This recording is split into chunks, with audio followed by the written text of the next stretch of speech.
part on that. I think it's an easy way for, I don't know, maybe Tommy who has a bit of cash but doesn't have many friends to become socially viable to his friends. So social media being the basement group, someone who is an influencer, posts up veteran, he then says, right, he's wearing that, if I get that, post a picture on my Instagram, I might get 200 likes. So social media is bringing social, what's the word, acceptance. So, and that's exactly what it is. Maybe the older generation and maybe the more clued up generation don't care about all of that. It's just, right, I like it. Or Michael Jordan used to wear those free throw line. I buy them to him because I play basketball and whatever it may be. So I want that. Question for you then. Go. Who's more to blame for reselling? Brands like Supreme and what's the one on Brewer Street, Palace, or brands like Nike and Adidas? Well, I don't know, because Supreme, 4 years ago, you could walk into a Supreme shop without having to queue, couldn't you? Yeah. Now, could you have done that 4 years ago for certain night trainers that have come out? No. So then, whose fault is it then? Nike. Not necessarily. Right. Nike. Okay, wait, hold on.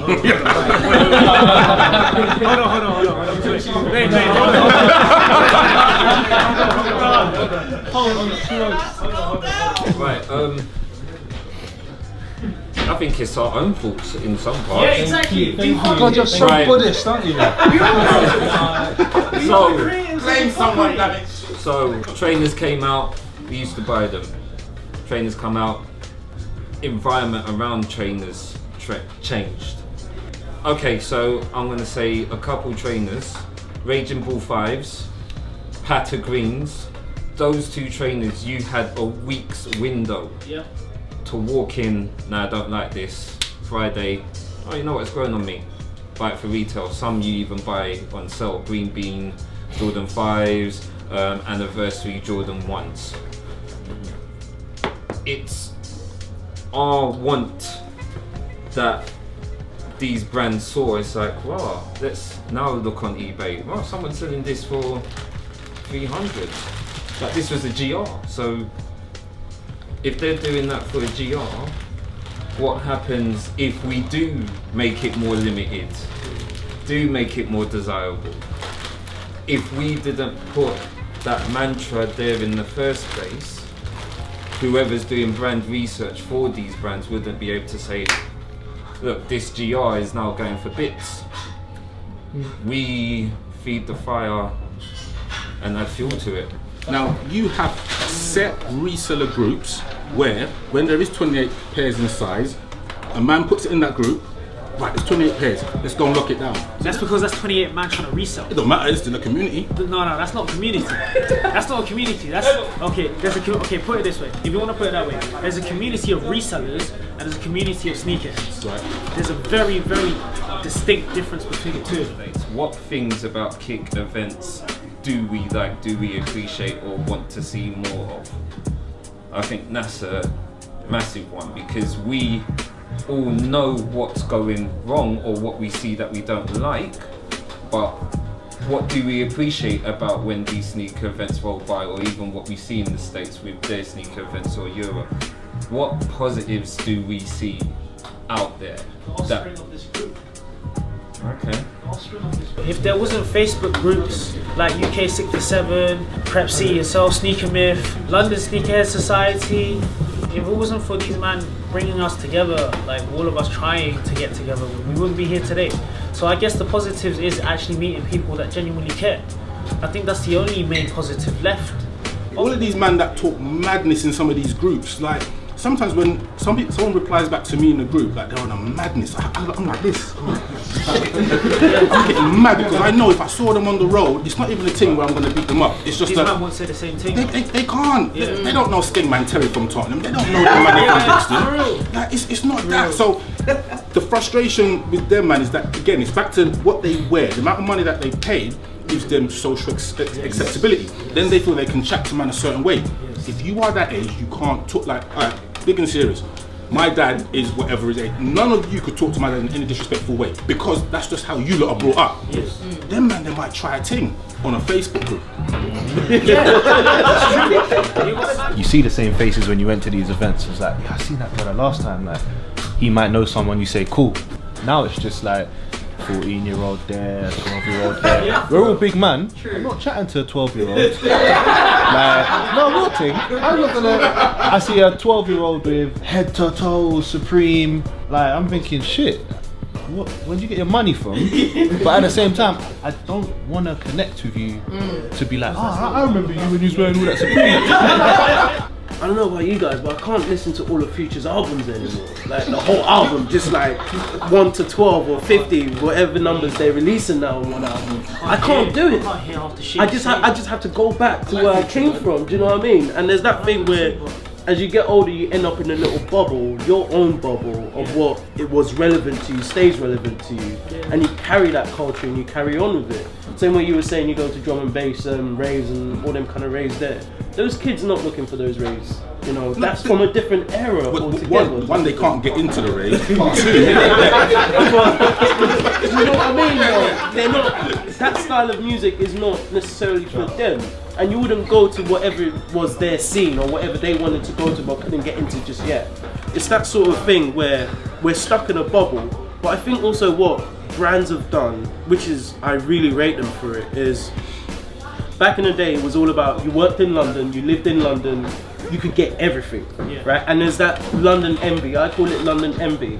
And social media now makes it easy for Jack, who lives in Gloucester on a farm somewhere in a little village, to be like, oh, that's popping on Instagram, I want it. And he's gonna do everything. Jack's gonna pay whatever he wants to get it. You know, it's that sort of London envy, let's sell it to them. And now because of social media, they can kind of try and plug in without having any connect to it or anything and just go, I want it, I've got the money, that's just giving my what's it, weekly, you know, allowance. And I'm just gonna go for it. If Instagram disappeared tomorrow, you know, how many people would lose jobs? How many people went from famous to nothing? Social media alone, Instagram alone, has changed the entire perspective of the sneaker culture, of influences. It's interesting though how we're all like-minded and we've all touched on a similar point. A word that kind of popped out for me a lot was the word relevance, in terms of yesteryear, today, where we're going. But interestingly, I know as much as this is a pre-Air Max Day type conversation, we haven't really talked about any of the other brands, which some may say, well, yeah, the Air Max Day. Some may say, well, hold on, what happened to Adidas, your Asics, your Pumas, your Reeboks? So I just wanted to kind of bring this show home in the sense of asking this question, and it's a simple question. What do the other brands, minus Nike, need to do? Nike, sorry, need to do to make themselves relevant in 2018 and beyond? Real talk. There's too much going on. Like Nike is slewing its peak. I don't think there's no chance for redemption for anyone. Adidas is the closest, but they're not they're flopping. It's peak. Why are they flopping? What is it Nike are doing that other brands aren't doing? So before we skip over to that one, in terms of what brands in general can do, I think it's customer engagement. I'm a LeBron guy in terms of his footwear. Emil sporting the lovely nines, well done. Bye, gang. Right, so in terms of brands, it's all about customer engagement. Now, let's take it back to a simpler time where Michael Jordan was playing. The shoes and colorways he played in, they released. LeBron started like that, but then it got to a point where he'd have 30 PEs that he'd wear that were fire, that I want that pair, not for retail. With the 15, he's wearing more GRs that people do like and people can buy. In terms of All-Star Weekend, Adidas came strong because they had customer engagement. Nike came strong because they have customer engagement. Reverting back, if I feel I can be a part of that, I'm more likely to buy into something. We're all a bit more realist now. So yeah, a superstar might have something. He's got it, I might not be able to get it. If you see Mandem or someone on a lower level or an event that 5 of you lot have gone to and cop shoes, then there's hope I'll cop them, or I'm more willing to buy into that. So yeah, to summarize, customer engagement. If you bring in the customer, they're going to feel more wanting and ready to buy into something, whether it's that exact product or stuff down the line. I think these guys, the other companies need to go back to the drawing board and work on a 5-year plan. I personally believe that the Nike plan was a 5-year plan. I don't think it was something that they just said, right, we're going to take over now. Maybe from the first Air Max day when they realised, right, we've got something here, let's stick with that and we can bring back some old hits and blah blah blah. Then when the first Air Max day happened, there was only one buying platform, I think, for Nike, and then they brought out 3 or 2 more apps. Now if you look at the apps and the demographic that they reach out to, there's different people. The sneakers is a sneakerhead app. The running app is for your runners, and then you've got this lifestyle kind of app which they've got, and that's what Nike have done. Adidas don't have that. Asics may be too much of a smaller brand, and I don't know, whatever, I can't think of any other brands at the minute, but yeah, New Balance and all those brands, maybe it simply comes down to money. If you look at balance sheets, and it was in one group and someone actually put up the balance sheets, the end of year balance sheet, Nike versus Adidas, and Adidas is supposed to be the closest competitor to Nike in the UK, and there's almost 30 billion difference, or something along those lines. Don't quote me on that number, but they can't catch up. There isn't any way that these brands can catch up at the moment. It has to be a 5-year plan. They need to get some of these creative guys that are either poach them from Nike or get some young guys with some young fresh ideas to make this thing happen. Otherwise, it's not like they're always going to be second fiddle. Like Daniel Panchetti. Who? Like Daniel Panchetti. But he's a market. They've been smart with him. So the basement guys put him forward. He's designed the trainer, and it sold out. I don't know how many units they were. I know someone must know how many units. 500 units. So they sold out. A little bit of hype. They probably resell for about what, $250 now, and they're potentially going to do something again in the future. So Nike are working with them. Basement are getting their push. Nike are getting their push into that market. Yeah. So you've got to spend money.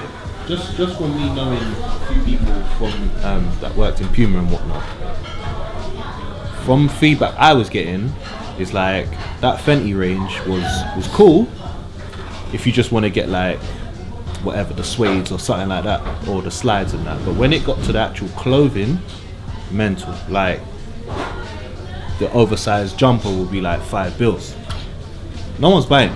Facts. Like no one's buying. It's just a jumper. It's $5. Like a lot of the Oriental guys will buy it, or girls I should say. But other than that, no one's really buying into it. So you can get your core hardcore Rihanna fan. They ain't got $5 to buy this one jumper with an F on the front, or like, I don't know, the mad garms, like mad boots that come hella high, and like they look too crazy for just your everyday, say, fan to just go out and buy. Like you can like Virgil and an Off-White, and it still looks like an Air Max 1, a Jordan or whatever. It still looks the same. It's not a mad thing, but then there's still obviously just normal Off-White, which is a bit mad if you want to spend that extra piece. But again, you're buying Puma. Who's buying $5 Puma? Whether it's Rihanna or not. Do you know what I'm saying? Is it a case that brands like Adidas and Reebok and whatever, and Asics, and they don't need to go for the market that Nike have captured, so to speak. They need to find other niches that they can just jump into and expand. Yeah. Yeah. I used to wear what? Was it F16? Yeah, you know, like literally we used to rock those years ago. Is that considered a retro shoe now then? Even though it's a retro for Nike? That's timeless. Yeah, so it's not... That transcends time for me, you know? Like, whoa. Interstellar shit, you know? No, but real talk. That shoe is still probably going to be relevant because we make it relevant all year, all season long, you know? What's the Aussie brand, shoe brand. The, Uggs. not, come on, man. Whoa. Come on, man. That's right left. Yeah, that's the one. Kangaroo. Ruse. That's the one. 1 minute they were like low key as hell. I can't remember who wore them. And the next release, their prices were disgusting. That's and it's because they just came in like, at the right time. I don't want. Asics had their boom. Nobody wants them anymore. That is perfect. It's hassle free. Hanon doesn't crash when you go on it to buy Asics. End of fine. Everything's cool. So remember when the Asics 20th year anniversary stuff came out? That was madness, and that just came out of the blue, and it gained traction up until the point of when it came to the Foot Patrol one. The Foot Patrol one was the second to last drop. Now that was insane. I don't know if anyone was out there. You couldn't get them, and then certain of the pairs were what? I think these were. I think there was about 1,900 pairs made worldwide. But then hearing that's the campaign in itself. 1,900 pairs, pack of shoes in America. Who wants them? Everyone tried to sign. Everyone tried to get them. You couldn't get them. But that's what they need to do. These littler brands create stories, even though I don't like stories. Create some stories behind your shit, and then put it out there to the masses.